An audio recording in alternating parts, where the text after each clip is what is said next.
Mwanafamilia wa Shamba Hub Tanzania, mimi naitwa Sauti Biego na leo tuko hapa katika maonesho maeneo haya ya Nyamazi Zanzibar, na tuko hapa kwa ajili ya kukuletea makala zetu za kilimo na ufugaji, na leo tuko hapa tukiangazia kuhusiana na ufugaji wa kuku pamoja na bata.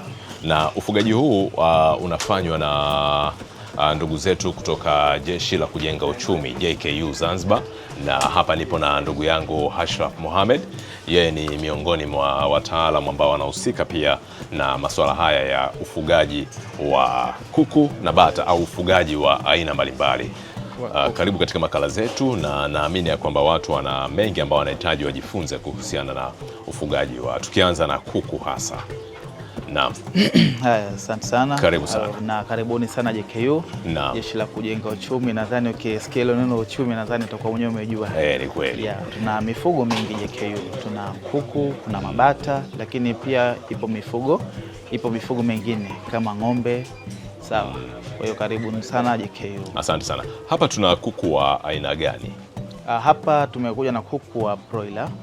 Pia tunao kuku wa mayai, lakini hapa tumeleta product tu ambayo ni mayai. Kwa hiyo hawa ni kwa ajili ya mayai.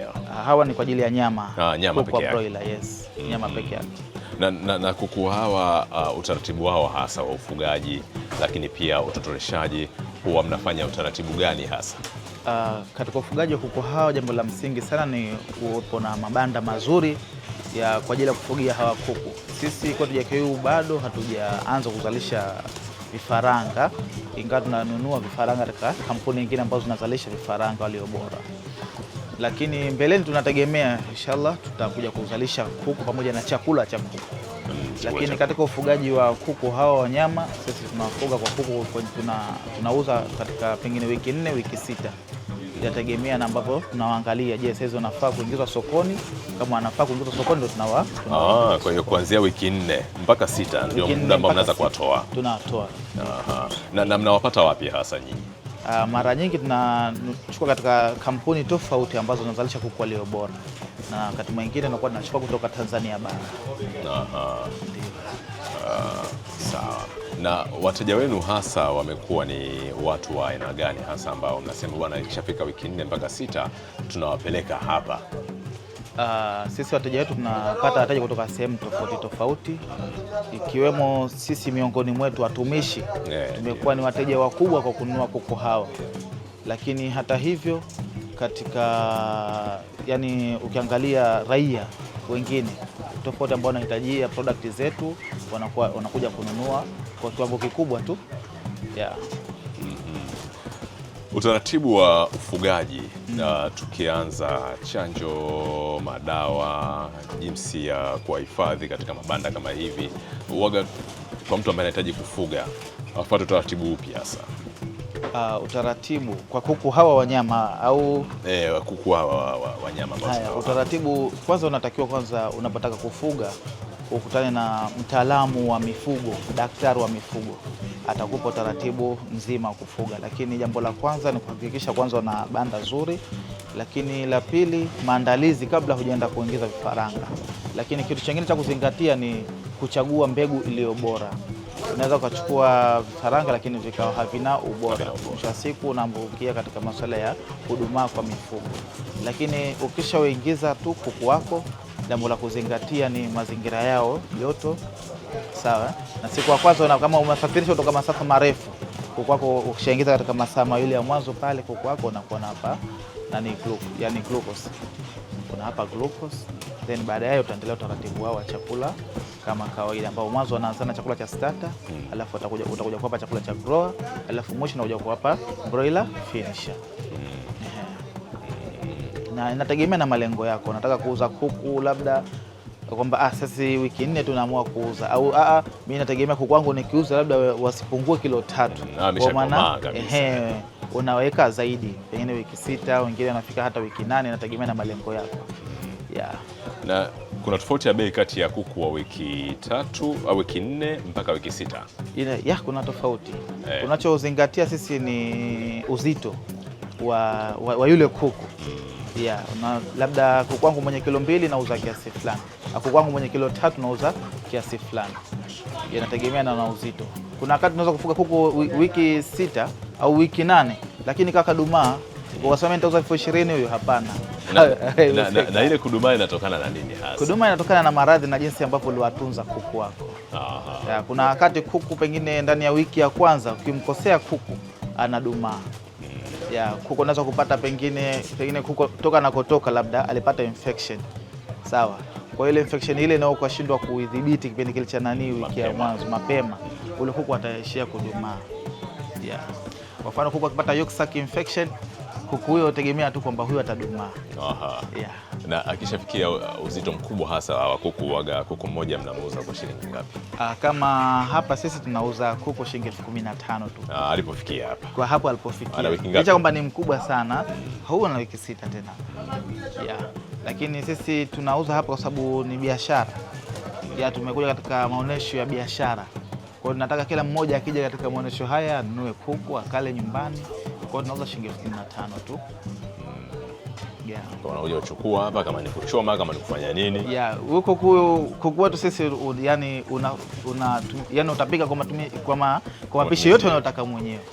Yeah, kwa sababu wako vizuri, wana nyama nzuri. Yeah, mara nyingi broiler inakuwa ni business yake ni kubwa, lakini sisi tunajitahidi katika kuwatunza vizuri. Kwa hiyo hata ladha yake inakuwa ipo vizuri. Magonjwa gani ambayo kuku hawa huaga yanawasumbua sana? Hebu tumtoe mmoja hapo kama inawezekana. Na? Tumtoe mmoja hapo.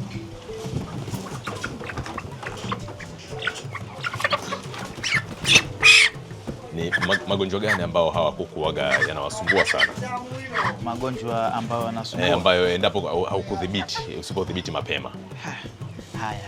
Inategemea, lakini kuku hawa mara nyingi watu wengi, wafugaji wengi wanakutana na changamoto ya mafua. Na hiyo ni kutokana na uchafu, na wakati mwingine kutokana na mabanda yao kutokupitisha hewa vizuri, hewa ya kutosha. Lakini sisi kuku wetu ukimwangalia tu uzito wake hapa, nafikiri wewe mwenyewe unaweza kumwangalia uzito wake. Yupo vizuri. Kwa sisi tumejitahidi katika masuala ya biosecurity, yani kudhibiti magonjwa. Kwa hiyo sisi hatutaki tukatibu, kwa tunadhibiti magonjwa. Tunadhibiti magonjwa. Kwa hiyo huwezi kuingia tu shambani kwetu hivi, unatoka tu from nowhere unaingia shambani kwetu, unaweza kutuletea magonjwa. Kwa hiyo tunadhibiti sisi magonjwa siwe katika shamba letu. Ndio maana unakuta kuku wetu hana mafua, yuko vizuri. Wasafi kweli kweli. Kuku msafi, hana mafua, hana hata vumbi. Wala kumwangalia hukuti uharo. Naona hata kwenye banda lao mmeweka landa afu juu ndo mkaweka waya. Hii ni system za kisasa ambazo zinakuja. Kwa sababu sisi kuja JKU sasa hivi tunafuga katika system hizi za kawaida za chini, hizo kuna waga tu makapi. Au malanda ya mbao, au wakati mwingine tunatumia maganda ya mpunga yani. Tunatumia system hizo. Lakini sasa hivi pia tunaenda katika ufugaji wa kutumia keji zile. Kwa sababu tunataka na sisi tufuge kibiashara. Tupate faida ya ufugaji. Bwana, huyu ni kuku wa kisasa tunasema, lakini pia ni kuku wa nyama, na ukimwangalia ni kuku fulani msafi sana kama alivyosema. Yani maneno yake yanarandana na kile ambacho amekisema. Ukiangalia hana mafua, hana udongo, hana uchafu wa aina yoyote. Kwa hiyo matunzo mazuri yatasababisha kuku wako wawe na afya njema, lakini pia banda likiwa safi, kuku wako watakuwa na afya njema. Kwa yule mtu ambaye anahitaji kuku hivi sasa au anahitaji mfugo wa aina yoyote, anawapata kwa namna gani hasa nyinyi kama Jeshi la Kujenga Uchumi JKU Zanzibar? Kwa wale ambao wapo Zanzibar wanaweza kuja sehemu yote tu ya JKU, lakini sisi makao makuu yetu yapo Sateni pale. Kwa ukija Sateni pale utaletwa katika ofisi yetu ya uzalishaji, na chochote ambacho unahitajia kuhusu masuala ya kuzalisha aidha kwenye kilimo au kwenye mifugo utaweza kupatiwa, kwa sababu sisi kuku tunafuga katika kambi tofauti. Kwa hiyo unaweza kupelekwa labda kambi ya Kama, unaweza kupelekwa Bambi, unaweza kupelekwa pale Chufuni kutokana na ukaribu wako eneo. Unahitaji kuku wangapi? Tunaangalia je, kambi fulani sasa hivi ina kuku wa wiki hizo au kuku wenye uzito huo, kwa utapelekwa huko. Sawa. Huyu ndugu yetu Ashraf ni miongoni mwa wataalamu wa ufugaji wa kuku hawa wa nyama na kuku mzito kwelikweli. anakidhi vile vigezo vya wewe kula na familia, na tuko hapa katika maonyesho haya kwa ajili ya kukuletea kipindi hiki cha ufugaji wa kuku pamoja na bata. Turudi katika upande wa bata hapa. Naona nao hapo kuna vifaranga, lakini pia kuna hawa ambao tayari wameshakuwa. Hawa nao mnawafanya kibiashara zaidi? Hawa sisi tunafuga kibiashara. Na kama ilivyo kuku? Kama ilivyo kwa kuku na kwa bata pia tunafuga kibiashara. Kama unavyoona sisi bata wetu hawa walikuja ni wachanga sana, lakini sasa hivi tayari wameshachuchuka, wameshakuwa wakubwa. Yeah. Lakini ingawaje sisi yani system ambayo tunatumia katika sehemu zetu za ufugaji sio kwa bata, sio system hii. Tunatumia nusu huria. Mfumo nusu huria. Mara nje mara ndani. Yes. Mara nje mara ndani. Kwa nini umeamua kufuga bata hawa na sio wale bata bukini na vitu vingine? Ni testi zetu tu. Yaani hii kambi hiyo amependa zaidi bata aina hii wa kawaida. Ingawaje tutashajihisha zaidi tufuge, kwa sababu watu wengi wanatamani tufuge bata wa aina tofauti tofauti. Ukiangalia chini lakini ipo aina nyingine ya bata hiyo hapo. Bata bukini hao. Bata bukini hao. Pia tuna size tumefuga aina hii hapa. Lakini sana kwa mwanzo tumeanza na aina hii hapa ya bata. Sasa hivi tunafuga aina hiyo, lakini tunategemea mbeleni tutafuga aina nyingi zaidi ya bata. Urahisi wa bata na kuku katika ufugaji, bata ni rahisi zaidi au ni ngumu zaidi kuliko kuku? Ni bata, na ni kwa sababu bata, nakupa siri tu kwamba wanastahimili zaidi magonjwa. Tofauti na kuku. Pamoja na kuku. Kuku yani usipokuwa makini kidogo tu unaweza kupoteza kuku wengi. Lakini bata yani kwa mazingira ya kwetu bata wanastahimili zaidi magonjwa, na ufugaji wa bata una faida kubwa sana. Kwa sababu ukiangalia bei ya bata, bei yake huyu bata 20,000 na ngapi? 25,000. Lakini kuku ukiangalia 15,000. Na gharama ukiangalia unazotumia zinalingana. Kwa hiyo ufugaji wa bata nafikiri 25,000 watu wananunua sana bata. Wananunua sana bata. Tena watu wanahitajia, unakuja watu hapa wanachukua kwa wingi sana bata. Hawa wadogo bei yao haifiki bei hiyo. Lakini kwa size hii hapa tunakuwa ni shilingi 20,000, 25, inategemea. Na utunzaji wao upoje, yani kuwatunza kuanzia vifaranga mpaka kama ambavyo unafuga kuku wa mayai ndivyo ambavyo unamtunza bata. Kuku wa mayai una jinsi ambavyo unafanyaje, unamtunza, na bata inalingana. Vyakula nini kasoro chanjo tu. Chanjo, baadhi ya chanjo zinalingana. Kuna kama chanjo mahepe pia tunachanja mabata kwa sababu nao wanakuwa na bata. Lakini kwenye masuala ya chakula vipo vya chakula special, lakini kwa ajili ya bata hutumii vile vya kuku. Ingawaje wafugaji baadhi yao wanapokosa chakula cha bata wanatumia vile vya kuku wa mayai na wanawapa, lakini vipo vyakula special kwa ajili ya bata, na ndio ambavyo tunatumia katika makambi yetu. Watu wanashajiisha sana bata na uchafu, wanasema bata wanakuwaga na hali fulani ya uchafu sana. Hii inatokana na nini hasa mpaka mtu anaamini kwamba bata ni mchafu? Ni mfugaji mwenyewe tu, yeye mwenyewe ni mchafu, lakini bata anahitaji mazingira ya usafi sana. Kwa sababu usipozingatia usafi utaishia bata wako wanadumaa. Sisi ukimwangalia bata wetu ukichukua hiyo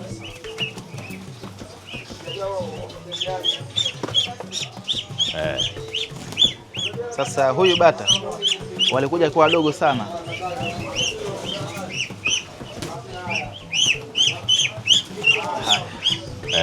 Nafikiri ukiangalia bata hawa sawa, wewe mwenyewe utakuta hajadumaa huyu bata, amekuwa vizuri, amenenepa vizuri tu.